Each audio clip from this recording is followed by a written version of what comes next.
Hello, I'm going to be reacting to another top 5s video. This topic is about horror movies. Let me read the title fully here. 5 horror movies based on true terrifying events. Yeah, I think that actually makes sense. Good movies are usually based on true events. That's why they are able to tell the story clearly. I ever go. Top 5s. It's easy to sit back in the comfort of your own home or the cinema and watch a scary movie, knowing True. full well you can later tell yourself in bed But we don't go to cinema anymore. that it was all just a film and didn't really happen. But what if you couldn't tell yourself that, because the movie was in fact based on true terrifying Damn, events? true story. Well, here are 5 horror movies where that is actually the case. Okay. Number 1. Psycho and the Texas Chainsaw Massacre. Yeah, I think I did a documentary on Ed Gein Most as will have heard well. of the infamous Ed Gein, also known as the Butcher of Plainfield. But if you He's haven't, plain then creepy. you should know that a few movies have been based on this man, the 2 most popular being Psycho and the Texas Chainsaw Massacre, which I okay. will talk about together. It all started in Plainfield, Wisconsin, when for years neighbors of the small community had suspected something was just not quite right about Ed, and thought that strange things were going on at his property. Damn. Kids would mess around and see how close they could get to his creepy old farmhouse, and he was labelled as the village oddball, but was always considered as a harmless man. Those who look harmless are most Until dangerous. people started going missing, including the deputy sheriff's mother. Gein was the first suspect, and his farm was Damn. searched, and a 10 true evil was skulls. revealed. Amongst his possessions were 4 noses, 9 masks made from human skin, numerous Jeez. decapitated heads, lampshades Okay. made from skin, bowls made from skin and skulls, lips being used as a pull on window blinds, leggings made from skin, and Okay. belts made from nipples. Gein was Nipples. arrested and That's horrifyingly creative. later admitted to 2 murders, including the deputy's mother, who was found gutted like an animal in Gein's shed. Jeez. Okay. All the other body parts were the result of Gein raiding the nearby cemeteries and digging up bodies late at night. Police further searched his home and said it was filthy and there was rubbish all over the house, except for a few boarded up areas, one of which was his dead mother's room. Damn. After his mother died, Gein was devastated, and this is thought to be the main cause of his crimes. Despite the truly filthy house, his mother's old room was eerily kept in a pristine condition as she Damn. left it. Why is that? Because it is his mother. So when Alfred Hitchcock made Psycho, he based it on the very disturbing novel written by Robert Bloch, who lived within 35 miles of Gein's farm. Yeah, it's a very good movie. After Robert picked up the details of Gein's crimes, about Gein wearing clothing made from women's skin, so he could feel closer to his dead mother, That's horrific. Robert got the idea for Norman Bates and his obsession with his dead mother in the major hit movie. He's a very good As well actor. as Psycho, how was the Texas Chainsaw Massacre linked to Gein? Well, most of the movie sequels state inspired by true events. And although no single character is based on Gein, the family in the films who abduct passers-by, torture, then kill them, and use their body parts as decorations is linked to Gein's crimes. And the Texas Chainsaw Massacre's skin mask is linked to Gein's mask made from female heads, and one of his victims, Mary Hogan, whose face was found in a paper bag in Ed's home. Yeah, I also forgot to tell that this video has some explicit content.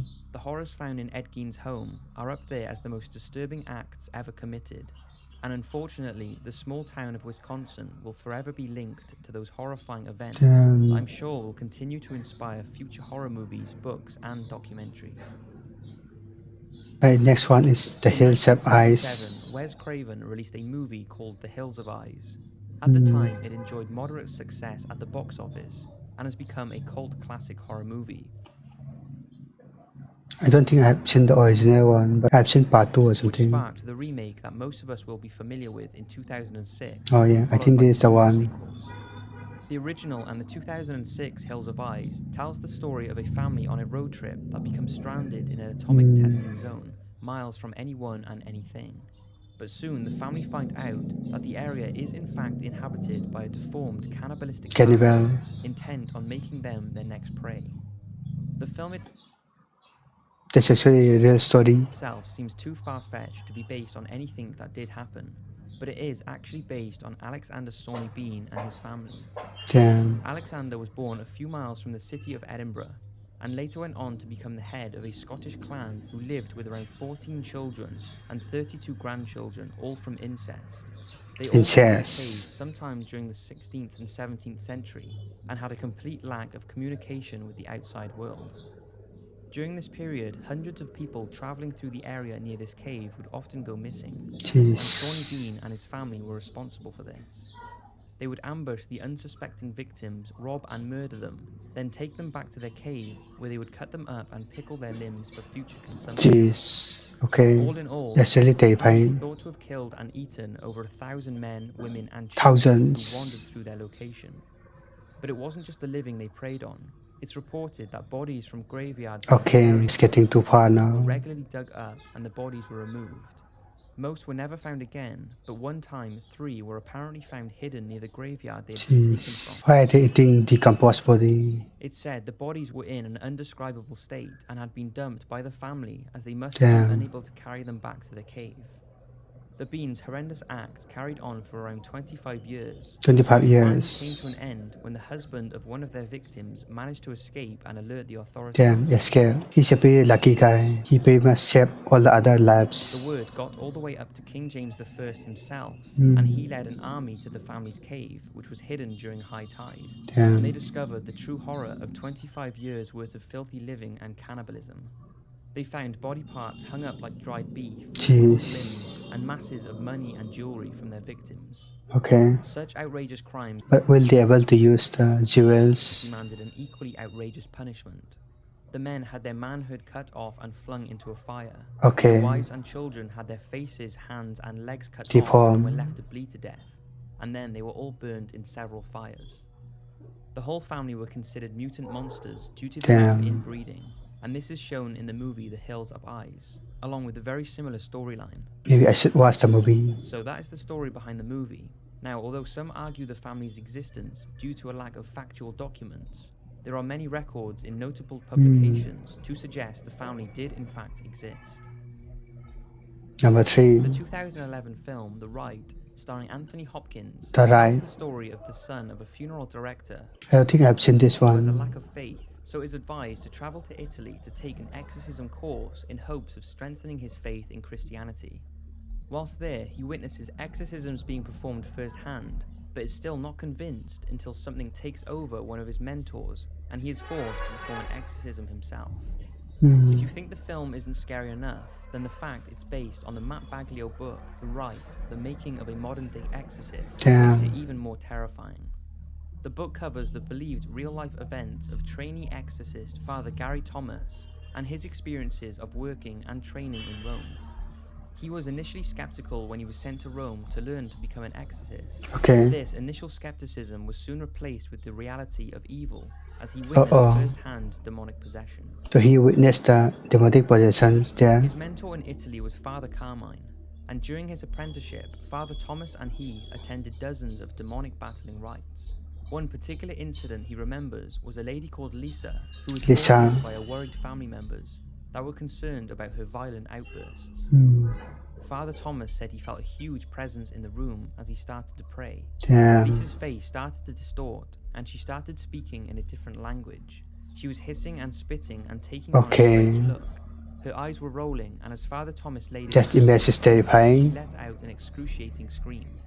He placed his scarf on her, and she tried to slide away from it, That was taken from the Exorcist, right? Yeah, that movie was terrifying. until the father said, "That's enough for today." In the film, a similar sequence is played out by a woman who is possessed. She Okay. acts in a similar way, except she spits out metal nails. Father Thomas says he has never witnessed this himself, but it was told to him by another priest who apparently witnessed 7 black nails be vomited up by a possessed woman. Really? Father That's actually pretty strange. Thomas acted as a consultant on the film The Rite and admitted that, like most movies based on true events, some things have been dramatized, but he said the Yeah, of exorcisms course. in the film were very accurate. Number 2. When it was released in Silence of the 1981, Lambs. The Silence of the Lambs was an instant hit. It won a ton of It was a very good movie. I need to rewatch that. awards, and for most people, it's one of their favorite horror movies of all time. It's the Yeah. story of an FBI student who is assigned to interview Hannibal Lecter, a cannibalistic serial killer and former psychiatrist who could help in the pursuit of a serial killer who I didn't know this was based on a true story. skins his victims. While the film's three main characters are actually based on real people, Okay. two of which committed some of the world's most heinous crimes. And here are the people who Silence of the Lambs writer Thomas Harris used for his inspiration for the book, which the movie was made of. What Thomas was? Harris was able to study the FBI's newly established behavior science unit, and the unit was exploring psychological profiling to pursue killers. It was here where Harris looked at the possibility of a female profiler and met Pat Kirby.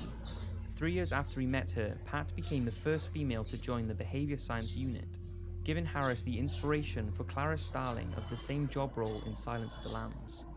Now he needed a killer who turned out to be Hannibal Lecter, an intelligent, polite, and very manipulative killer who was inspired by Ted Bundy, the Ted murderer, Bundy, sadistic okay. rapist, I think I've done the documentary of him too. and necrophile who killed at least 36 people in He's the 1970s. terrible. Finally, the Silence of the Lambs needed one more character, Hmm. Buffalo, So who is he based on? the fictional psychopath who chose larger ladies as his victims. He Fictional. would trap them in a pit Okay. in his cellar and starve them, making them rub oil into their skin in preparation for when he killed them, so he could use their supple skin to make dresses for Jeez. himself. It sounds horrific and also sounds similar to Ed Gein's crimes. Really? While this Okay. character was based off Ed Gein. As So he's based on Ed you Gein. know, Ed would use the skin from dead females to make items, such as socks and a Jeez. vest from the skin of a woman's torso, which is thought he would wear around the house pretending to be a woman. Really? Why? Number The one. Shining. In Shining. 1983, horror author Stephen King checked into the Stanley Hotel in Colorado. He checked in for one night, and him and his wife were the only guests staying there. As you can imagine, it's a huge place, so being the only guest there is a scary thought. Yep. They were booked into room 217, and King and his wife 217. left the hotel. As he was wandering the empty halls, he allegedly got the feeling that they were not alone after all. He said he encountered some ghostly children wandering around, and also witnessed a party in the ballroom attended by paranormal beings. King's feeling of seclusion while staying at the hotel, and how he believed silence could trick the mind, leading to paranoia, fear, and violence, was the inspiration behind the iconic horror novel The Shining, and subsequently the blockbuster movie. So let's look at the history of the Yeah, I need to watch that movie. I haven't seen it. Stanley Hotel. It was opened in 1909 by Flora and Freeland Oscar Stanley, Okay. and was and still is a secluded Grand Mountain resort. But although the Stanleys have since long passed, it's said they never actually left. Really? Mr. Stanley has been reported as standing behind employees at the reception desk, and Mrs. Stanley is often heard Okay. playing the piano in the hotel's music room. Playing the piano as well. That's very creepy. Yeah. Just 3 years after the hotel opened, one of the housekeepers was apparently electrocuted during a lightning storm. Really? And even though she Electrocuted. wasn't killed, the room where it happened, number 217, has since been the subject of many paranormal incidents. Damn. It's thought that every room in the hotel had Maybe I need to do the documentary of Room 217 or some something. sort of strange happenings though. From items moving on their own, lights turning on and off, Damn. and clothes being unpacked from suitcases. That's really On the interesting. floor of the hotel, the sound of children running and giggling can be heard.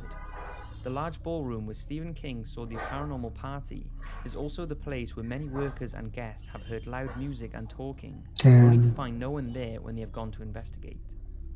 Now, I know a lot of you are not fussed on ghost hunters, but in 2006 they caught an interesting piece of footage. That's really the best believed paranormal footage caught at the Stanley Hotel. Okay. I can't help but show it. This One from of their main 2006. investigators, Jason, was staying in the room 401, which is infamous for its activity, while a camera in the room caught a glass cracking and breaking by itself, and also a cabinet door opening and then closing. But what's Damn. interesting about it closing is that it latches shut, which is something the team and the hotel workers said is just not possible. Yeah, that's not very possible. Take a look. Right, let's see it. Figuring I'm gonna stay asleep.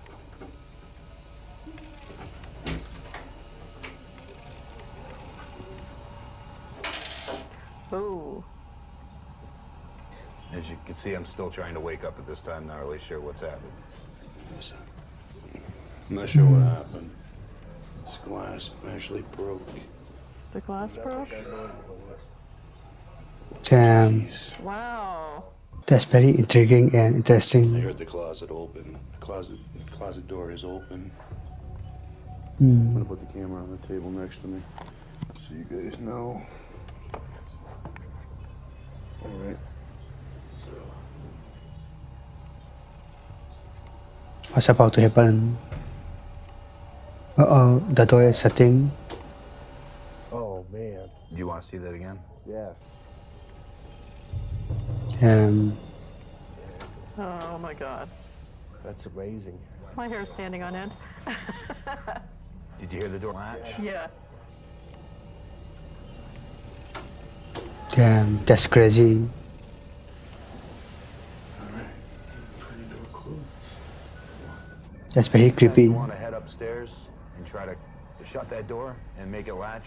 Feel It free. won't do it? It won't do it. I tried to slam that door as hard as I can because I'm here to try to solve what's going on. You can turn the handle and put it in and let it loose, but you shut it. You could swing it shut as hard as you want. So That definitely caught my attention because I know that door doesn't latch. Pretty strange, and that's Yep. why the hotel is said to be one of the most haunted places in America. Yeah, I won't stay in that hotel for long. But although the hotel was Stephen King's inspiration and his vision for The Shining, the actual film was not filmed at the Stanley Hotel. Much to Okay. the disappointment of King, most of it was filmed in a studio in London, with the exterior shots taken at Timberline Lodge in Oregon. But Stephen King did return to the hotel in the 1990s and filmed a mini-series that he felt was more visually true to the book.